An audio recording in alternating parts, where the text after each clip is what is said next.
Supreme Court ने हाल ही में adverse position यानी कि प्रतिकूल कब्जे के ऊपर एक अहम फैसला सुनाया है, जिसमें उन्होंने एडवर्स पोजीशन के ऊपर जितने भी जजमेंट आए हैं उन सभी जजमेंट की चर्चा भी की है। केस का टाइटल है government of Kerala versus Joseph and another case.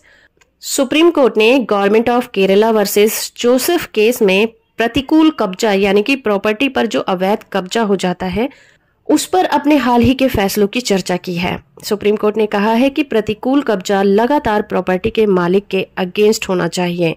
इसके रिगार्डिंग सुप्रीम कोर्ट ने Karnataka Waqf Board versus government of India के साथ साथ कई ऐसे फैसलों पर भी भरोसा जताया है जो कि हाल फिलहाल में दिए गए हैं। ऑनरेबल सुप्रीम कोर्ट ने कहा है कि प्रतिकूल कब्जे का दावा करने वाले व्यक्ति के पास अपना दावा प्रूफ करने के लिए कोई ठोस एविडेंस होना चाहिए, और ये बात खुद सुप्रीम कोर्ट ने ठाकुर किशन सिंह वर्सेस अरविंद कुमार केस में कहा था। इसी तरह से Gaya Prasad Dikshit versus doctor Nirmal Chandra and another case में सुप्रीम कोर्ट ने ही कहा था कि लंबे टाइम तक किसी भी प्रॉपर्टी पर कब्जा करने से ही प्रॉपर्टी पर अधिकार नहीं मिल जाता।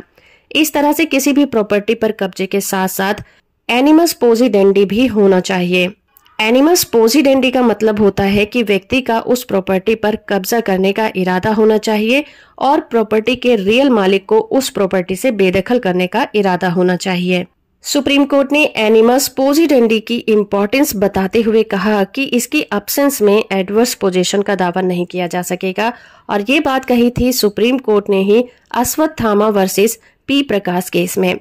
सुप्रीम कोर्ट ने कहा कि इस याचिका में न केवल प्रॉपर्टी राइट्स पर सवाल उठाए जाने पर यह याचिका बचाव के रूप में पेश की गई है। उस व्यक्ति ने एडवर्स पोजीशन को पूरा कर लिया है। सुप्रीम कोर्ट ने कहा कि बेदखली का आदेश पारित करने से कब्जे पर रोक नहीं लगती और न ही उसकी बेदखली होती है। साथ ही साथ सुप्रीम कोर्ट ने राजस्थान वर्सेस हरफूल सिंह केस का जिक्र करते हुए कहा कि जब मैटर गवर्नमेंट प्रॉपर्टी का हो तो गवर्नमेंट का ये कर्तव्य है कि उसकी जांच सही तरीके से की जाए, क्योंकि ऐसा ना करने पर स्टेट का उस प्रॉपर्टी से कब्जा खत्म हो जाएगा।